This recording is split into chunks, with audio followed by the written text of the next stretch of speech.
So is Paris-Roubaix as hard as it seems? I mean, all three of you, not that race. Yeah, it's really hard. He's gonna see it this year at the Tour, stage 3 or 4, right? Yeah, it's hard. It's hard. I mean, it's tough. But I think it's like anything. You got to train for it and be mentally prepared. The difference between those races is a lot of riders go in and they're just mentally they don't want to be there. I know when Christian did it, he's like, I'm just going to do the first 60 miles and I'll see you later, 80 miles. But you know, these guys are. They see the mountains and then they just leave me in the dust. But I started. I used to do it before George. I used to ride in the front for the first. Yeah. So I do the first 110K, keep him out of the wind. Now I started the first time I did 99 with one flip bar on my back pocket. He said, "Whoa, take the flip bar."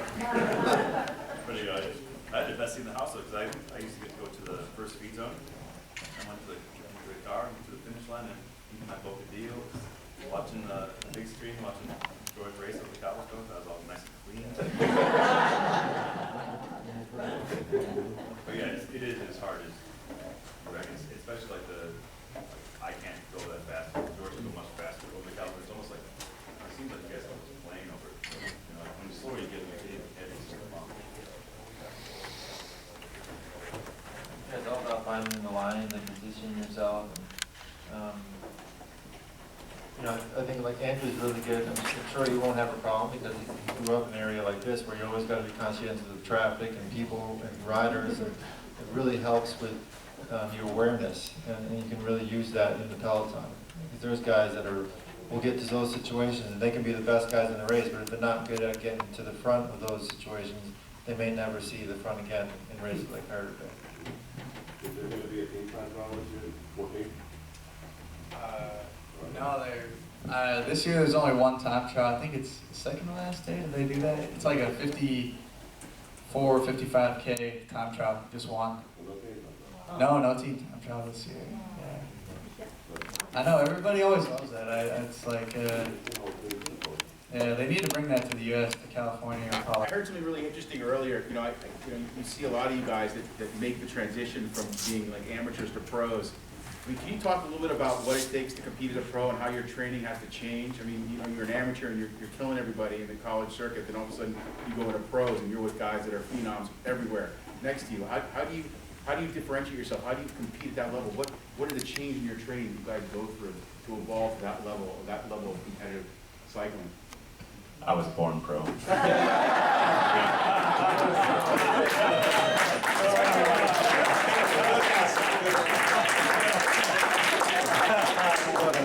And he came out with a beard. No, that's George.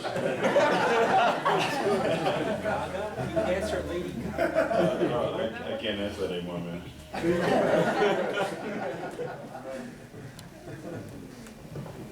I lost track of the question.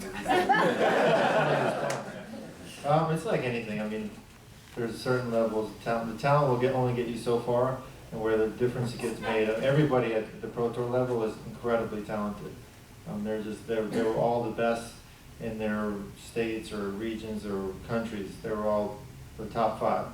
And then when you get to that level, it's just a matter of how hard you want to push yourself and how much you want to dedicate yourself. The sport is life-consuming. You have to live like a monk. You have to, everything you put in your body, every mile you do, everything you do is centered around your training. How is it going to affect your next day's training ride or your next weekend's race? So mentally, a lot of people can't handle that. Once they get to that level, they either make it or they go away. Do you guys have nutritionists in the team? A lot of the teams have nutritionists now. That's the latest. I mean, it's not that you guys can, you finish one stage and you can eat everything you want or something. Just want to know more a little bit of the food that you guys, you know, before the race, after the race. Yeah, no, the food is very, it's monitored now greatly. It's not like you can just eat, you know, all the junk food you want. You have to really fuel your body with good, healthy, nutritious food. And a lot of the teams have mapped out your nutrition, what they see how much you work that day, they know the calories you burn, and they try to replenish it directly after the stage. and plan ahead for the next stages to come. So everything's really planned out nowadays. What about physiologists? Do you guys have physiologists on your team? Almost everyone. Is that like a new thing, pretty much? Over the last 6 years, there's been over the last 6 years, there's been a big, everyone's just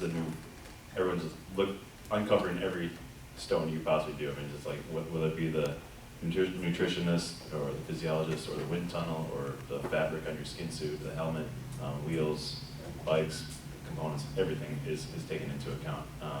So that's how it is these days. When it's almost an arms race of how much support you could possibly give the team as you're preparing for the race and during the race, and just being completely meticulous as Sky, BMC, and everyone else, and us. And actually, we kind of, in high road, all of our teams started this like in 2007, 2008, and now there's teams with massive budgets, took that template and went to town on it, and then just went over the top.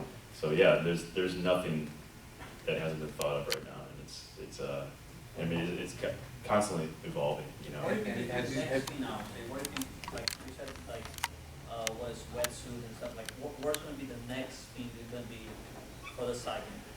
Disc brakes, or? Just breaks If I knew that, man, I'd be making a lot.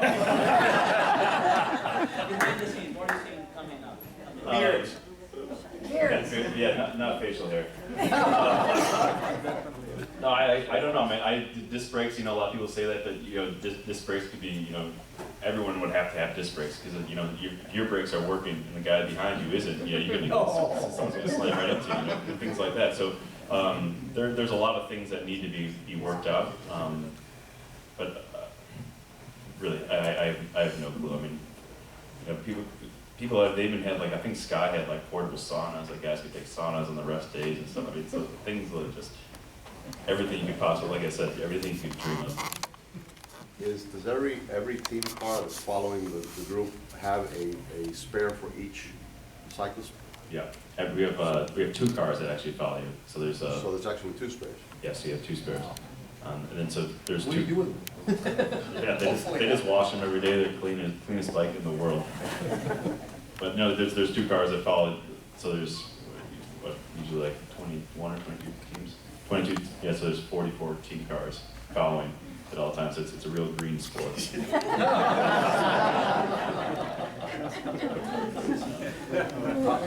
would say on a typical stage, 100K, 120K, how many bottles of water do you consume? I mean, just an average day where it's not that cold or warm. Excuse me. It's like, I would say, like, at least a bottle an hour. But there's other days where you're doing at least 2, sometimes 3 times. Then you go into a climb, and let's say you're in no man's land, you can't get another bottle. So sometimes you go too long without a bottle. And anyways, that's when having a great team around you for Andrew in the past, and like George and I would help out our leaders in the past, things like that. So you're having more than a Cliff Bar every 45 minutes No. as well? No, I mean, I think, trying to have like around like 350 calories an hour, more or less.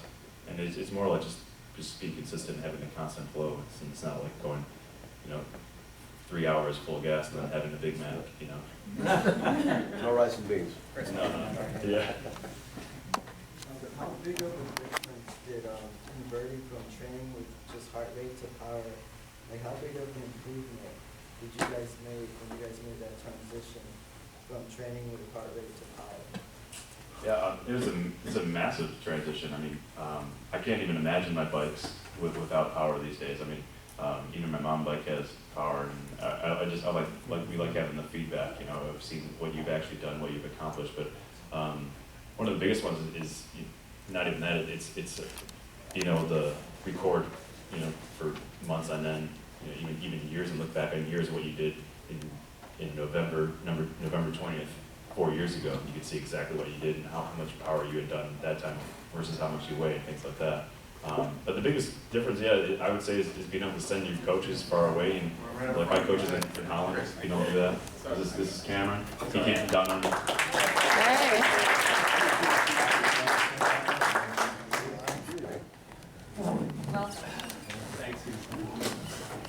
can I ask, I'm gonna ask a doping question, if I can, and you don't have to answer. But we'd like you to. What was the difference this year than other tours? With all the attention, the Lance Armstrong, with all the attention. We'll get a single pyramid.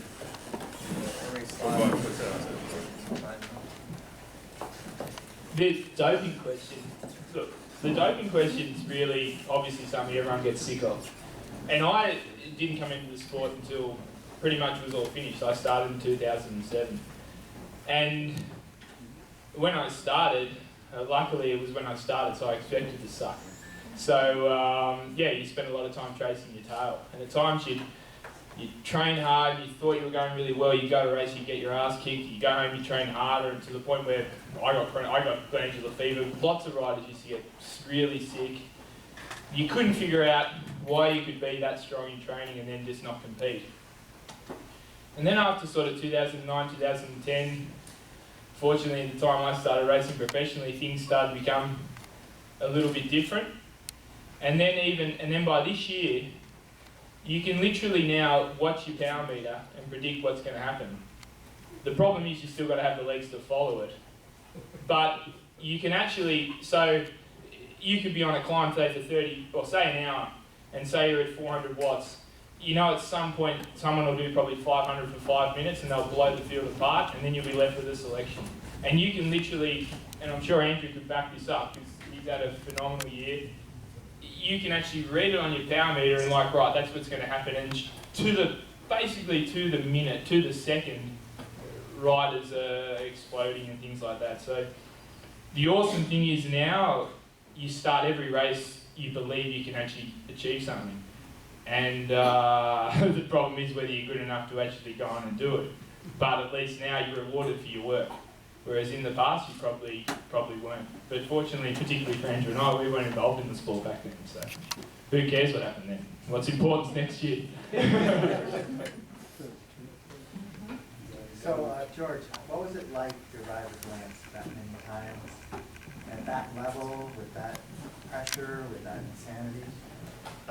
Well, it was, for me, it was a good experience. I mean, obviously a lot has come out as to everything that was going on, but no matter what they said, I mean, the guy was an incredible athlete. I mean, he had some of the most determination I've ever seen out of any of the people I've ever ridden for, and just mental toughness that he had was just, I mean, Christian can attest to it, was just insane. I mean, he was just so sure of himself, and he was a great bike handler.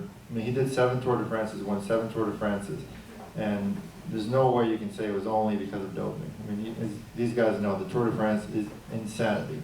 You crash, you get sick, you're racing 220 guys, and what he did was incredible.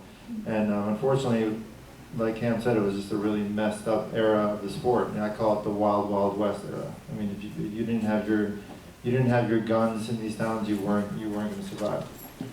And the sport has changed. I think, and our sport has really come out and dredged up its past. Some say for good, others say for no reason at all, but it is the one sport that actually went over the top and really went above and beyond to change. So yeah, that's my opinion on that.